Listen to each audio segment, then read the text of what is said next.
Assalamualaikum warahmatullahi wabarakatuh. Alhamdulillahilladzi faddala bani Adam bil ilmi wal amal. Wassalatu wassalamu ala asrafil anbiya'i wal mursalin wa ala alihi wa sahbihi ajma'in, amma ba'du. Qala Allah ta'ala fil kitabil karim, a'udzu billahi minasy syaithanir rajim. Bismillahirrahmanirrahim. Qul hal yastawil ladzina ya'maluna wal ladzina la ya'lamun. Al-ayah, wallahu a'lamu bimuradih. Wa qala nabiyyuna Muhammadun sallallahu alaihi wasallam, thalabul ilmi fariidatun ala kulli muslimin wa muslimat. Al-hadis. Wa qala al-ulama fi kitabihi la tahsulul awradu illa bil mudawwamah. Sadaqallahul azim wa sadaqa rasuluhun nabiyul habibul karim. Wa nahnu ala dzalika minasyahidina wasyakirin walhamdulillahi rabbil alamin. Pertama-tama marilah kita sama-sama panjatkan puji dan syukur kehadirat Allah Rabbul Izzati, yang mana alhamdulillah telah memberikan kita semua berupa-rupa nikmat, terutama nikmat iman, nikmat sehat, nikmat Islam, nikmat wal-afiyah, dan juga sholawat juga salam semoga tercurahkan kepada baginda Nabi alam Kanjeng Nabi Muhammad sallallahu alaihi wasallam, juga para keluarganya, para zuriyahnya, para habaib, hababah, syarif, syarifah, umumnya kepada kita semua. Mudah-mudahan kita semua mendapatkan syafaat kelak di yaumil qiyamah, amin ya rabbal alamin. Al-mukarramun para alimil ulama, para habaib, para guru, wabil khusus guru kami, guru kita semua, Al-Habib Hamzah As-Segab, berjuga guru kami Al-Ustadz Abi Sofyan, Al-Ustadz Mulyana, dan juga Ustadz yang sedang viral di alam langit dan di alam bumi, dan juga di alam goib. Diserima aja mana? Yakni yaitu Al-Ustadz Hidayat. Mudah-mudahan kita doakan guru-guru kita semua senantiasa diberikan kesehatan lahir batin, panjang umur barokah, ditambah-tambah keberkahannya, dan juga diberikan kesabaran dalam membimbing kita semua menuju jalan ridhonya Allah Subhanahu wa ta'ala, amin ya rabbal alamin. Al-mukarramun para jamaah majlis ta'lim Rotibul Atos, wabil khusus yakni jamaah kampung perumahan Geraha Pasar Kemis, yang tak bisa saya sebutkan satu persatunya, namun Pak insya Allah dimuliakan Allah Subhanahu wa ta'ala, amin ya rabbal alamin. Dan juga kepada ketua DKM yakni Bapak Fitriadi, para RW, Bapak RW Ambon, Bamin, dan orang-orang tua yang lainnya yang tak bisa saya sebutkan satu-satunya, namun tak mengurangi rasa hormat saya. Mudah-mudahan kita semua dimuliakan Allah Subhanahu wa ta'ala, amin ya rabbal alamin. Hadirin rahimakumullah, Rasulullah sallallahu alaihi wasallam bersabda, sebagaimana hadis yang diriwayatkan oleh Sayyidina Umar ibnu Khattab, bahwasannya barang siapa yang menjalankan kedua kakinya dari rumah untuk apa? Untuk belajar ilmu agama ataupun menuju ke majlis ilmu, maka Allah Subhanahu wa ta'ala menjadikan setiap langkahnya itu 100 kebaikan. Alhamdulillah. 1 langkah 100 kebaikan, 2 langkah 100 kebaikan. Apalagi rumahnya yang jauh, waduh, jalan kaki, naik motor juga nggak apa-apa. Setiap tetes bensinnya dihitung 100 kebaikan. Alhamdulillah Rabbil alamin. Engganing Ustadz Hidayat kesini udah ada 200 kaki, 200 langkah. Berarti 2000 langkah ya. Waduh.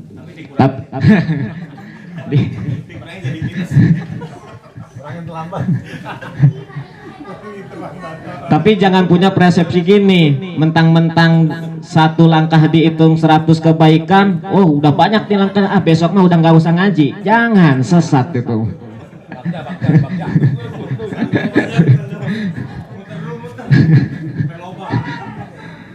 Bahkan faida jalasa, dan kemudian ia duduk, kemudian duduknya wastama'a, mendengarkan kalam-kalam ataupun kalimat-kalimat dari orang yang mengajarinya, maka Allah Subhanahu wa ta'ala menjadikan setiap kalimatnya itu adalah 100 kebaikan juga. Masya Allah, alhamdulillah.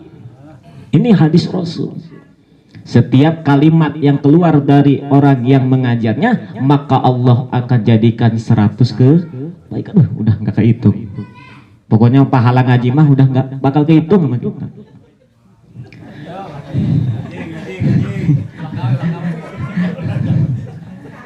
Makanya oleh para alim ulama, mal faridoh qoblal faridoh, mal faridoh ba'dal faridoh.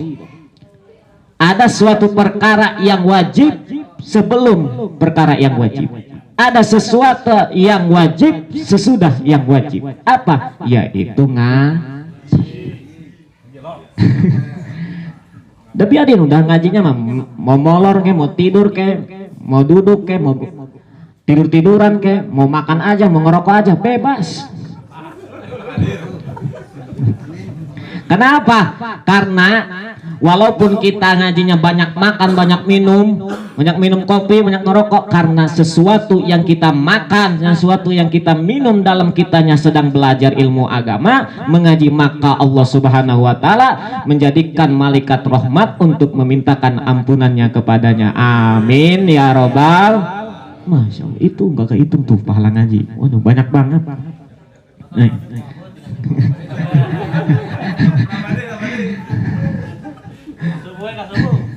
Mungkin udah tahu Habib mah, makanya rajin ngajinya tiap hari. Maka kalau nggak ada yang ngaji nggak betah dia mah.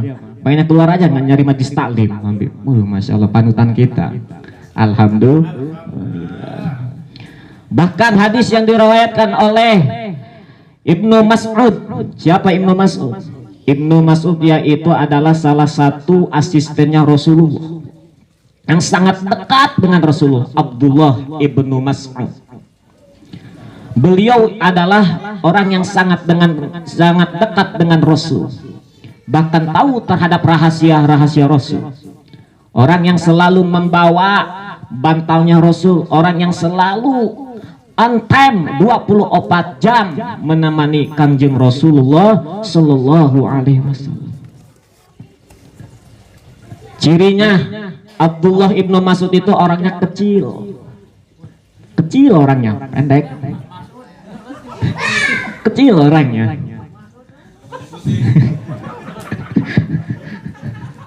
Mungkin ada gen dari Ibnu Mas'ud ya. Ada turunannya ke situ ya. Turunan Ibnu Mas'ud, Abdullah Ibnu Mas'ud. Orangnya kecil. Bahkan beliau itu selalu memakai pakaian-pakaian yang sangat bagus dan juga sangat wangi. Tampilannya pokoknya malah top keren. Itu Abdullah Ibnu Mas'ud. Rasulullah Shallallahu Alaihi Wasallam memberikan wasiat kepada Ibnu Mas'ud, ya Ibnu Mas'ud, di mana julusuka sa'atan di majlis ilmi ataupun ay halqatil alim. Hei Ibnu Mas'ud, ari diuk anjeun tah ngomong campur. Ari diuk nga anjeun diuk nama rek bari ngopi, bari barang dahar, bari ngenyom, ngenyom. Ngenyom lah bahasa mana, bahasa wetan. Agares. Ari diukna anjeun Ibnu Mas'ud saatan sajam bae. Di mana? Di pos ronda? Bukan. Di majlisil ilmi, di majlis ilmu, di majlis taklim. La tamassu qalaman, dan engkau duduknya itu tidak memegang pulpen dan buku. Mau pulpen gitu, mau buku gitu, mau sungut doang ya mah, gitu. Makanya kamu yang bisa ngarokok, yang ngopi gratis, mending ka majlis ilmu. Gratis. Kue hewa di majlis ilmu Mamalaya. Tenang. Tuh. Tah, diukna anjeun di majlis ilmu sajam bae. Lata masuk kolaman teu mawa pulpen, teu mawa buku, jeung nulisna. Wala taktubu harpan teu nulis sahurup-hurup acan tina anu disampaikeun ku guru, cuman nganengekeun doang.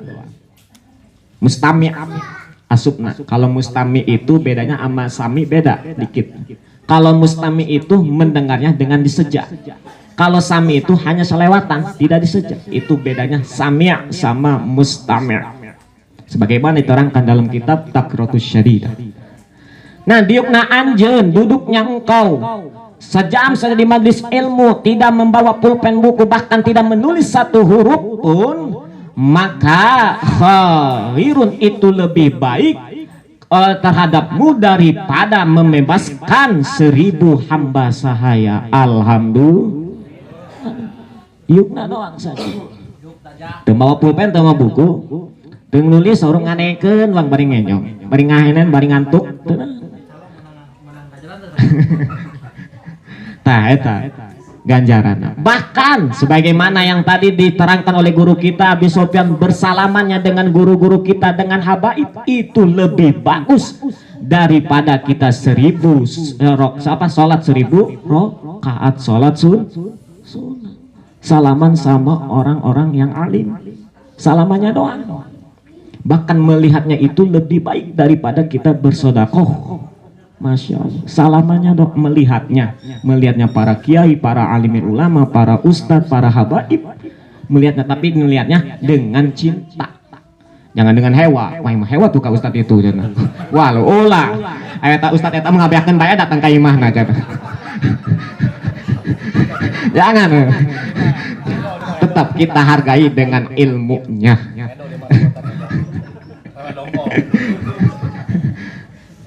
Tetap, jadi melihatnya dengan rasa cinta kita kepada alim ulama, kepada ustadz, kepada habaib. Jangan dengan cinta, dengan apa, melihatnya dengan hewa, non hewan, dengan apa namanya, benci, gedek, orang Jakarta ya sama. Ada posnya kali di sana nih, aduh, ketahuan.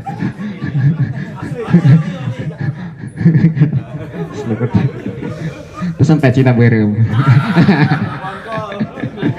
Baru memang sembarangan ya teman.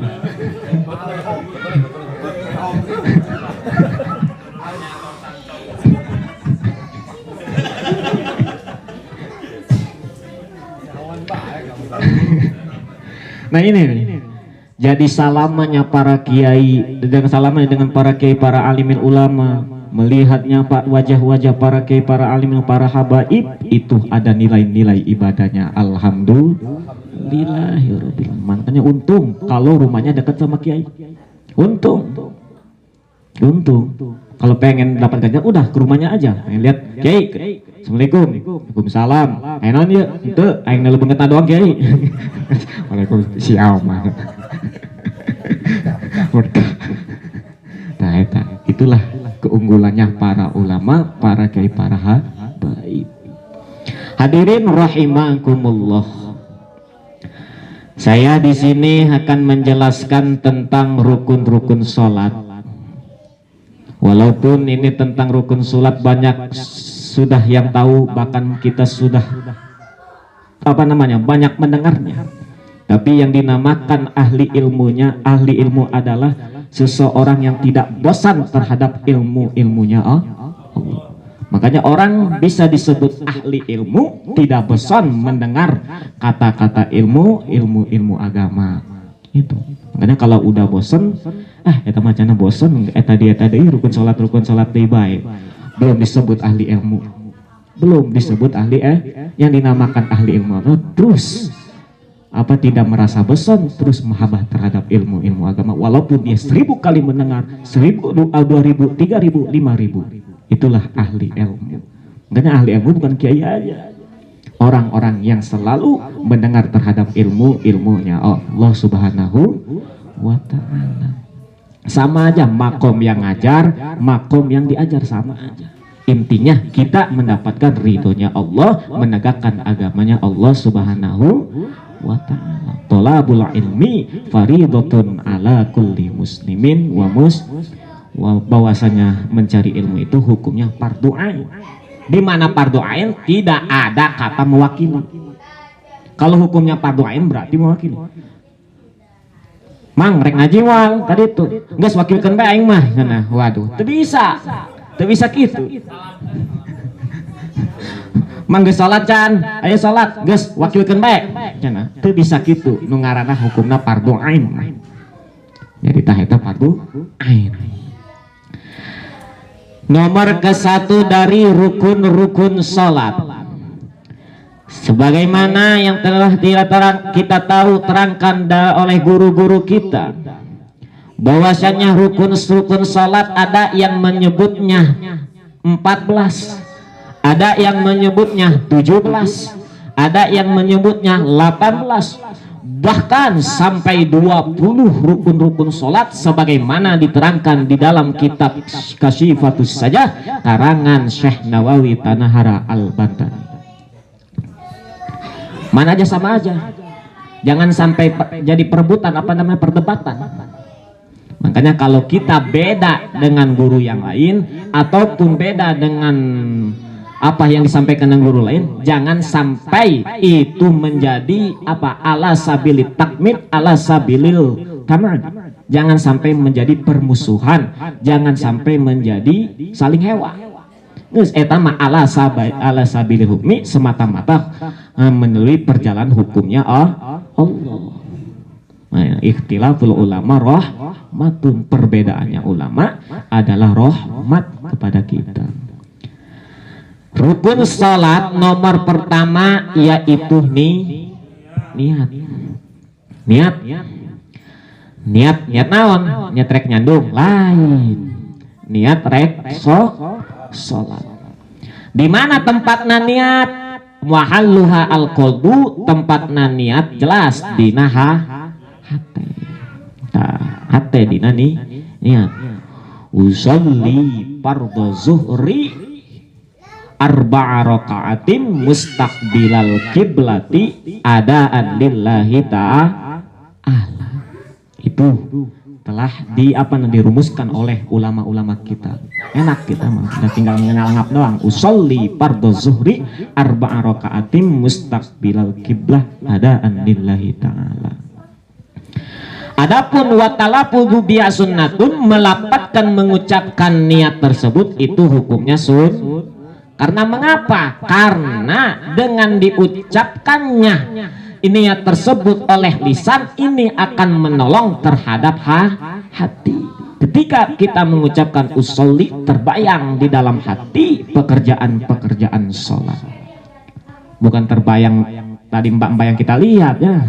Waduh, itu usolli fardhu zuhri arba'a raka'atin mustaqbilal kiblah adaan lillahi ta'ala. Niat ini hukumnya hukumnya wajib, rukun di dalam sholat.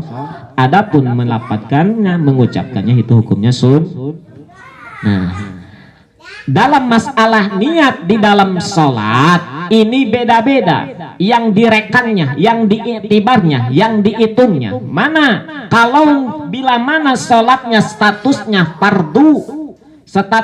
fardu ain, maka wajib 3 perkara yang ada dalam niat tersebut.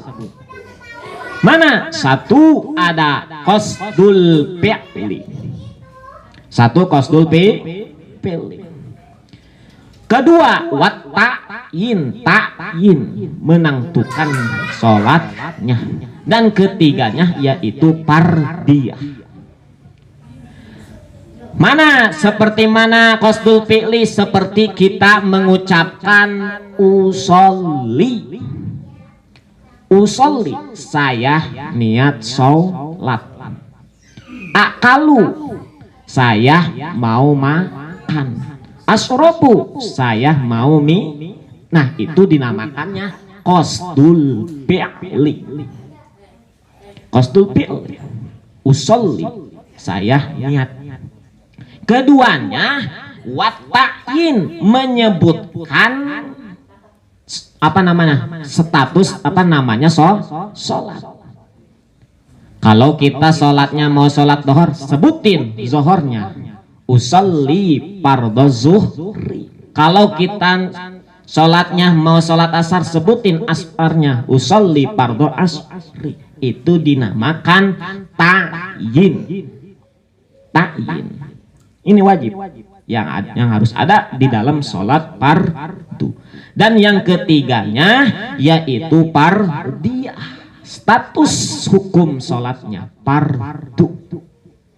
Makanya lengkap, usolli fardhu zuhri lillahi ta'ala, Allahu akbar. Boleh kalau kita ngomong kayak gitu, cukup. Tapi yang lengkapnya, yang sebagaimana yang telah dikarang oleh ulama, usolli fardhu zuhri arba'a raka'atim mustaqbilal qiblah adaan lillahi ta'ala. Nah, itu 3. 1 qasdul fi'li, 2 ta'yin, ketiganya fardiyah. Keduanya, bila mana sholatnya sholat sunnah ghair mutlak. Mana? Seperti kita mau sholat sunnah duha.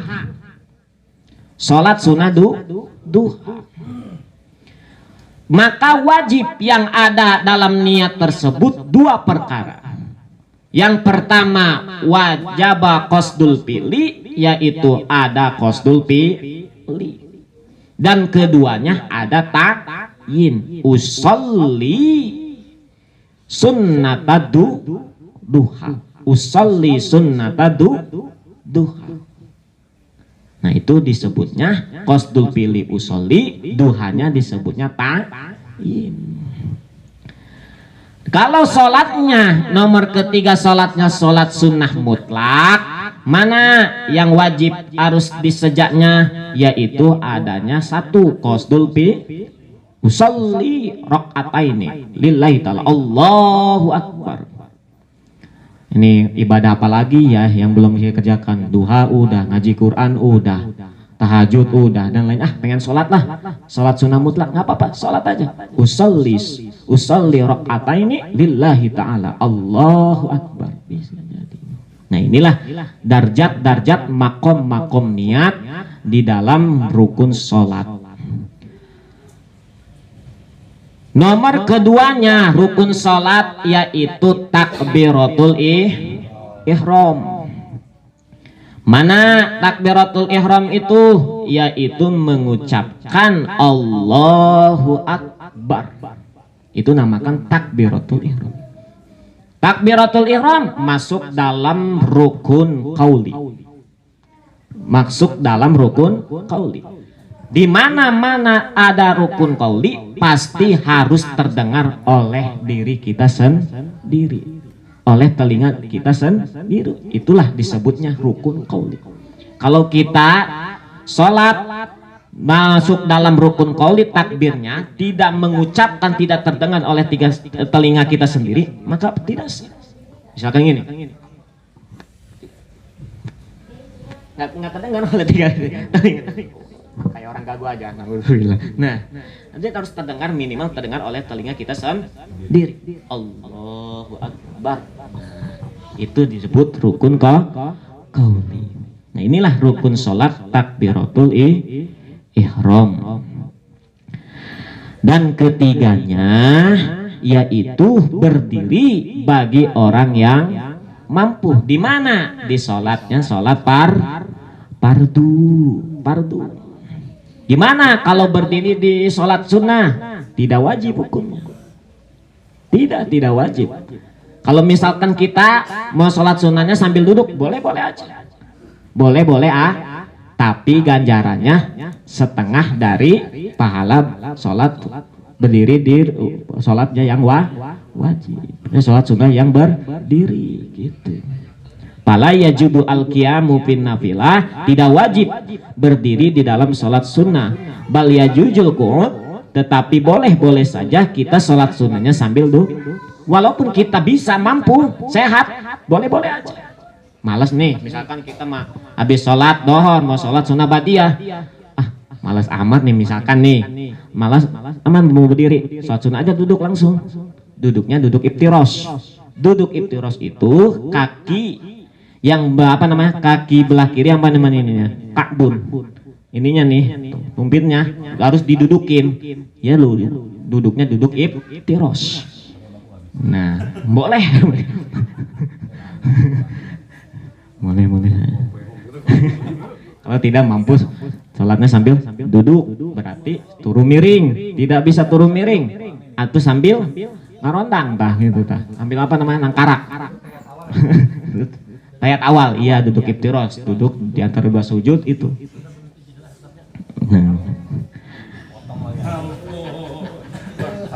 Nah, itu hukumnya sunnah di dalam sholat sunnah berdiri. Adapun di dalam sholat yang wajib, yang fardhu ain, itu hukumnya wajib bagi orang yang mampu. Nah, hadirin rahimakumullah, itulah 3 perkara rukun-rukun sholat. Insyaallah rukun-rukun sholat nomor 4 kita akan jelaskan di pertemuan yang lain, insyaallah. Itu saya yang bisa saya sampaikan. Mohon maaf bila mana ada kesalahan ataupun dalam segi penyampaian hukum-hukum, mohon dibenarkan. Hadanallahu wa iyyakum ajmain. Wassalamualaikum warahmatullahi wabarakatuh.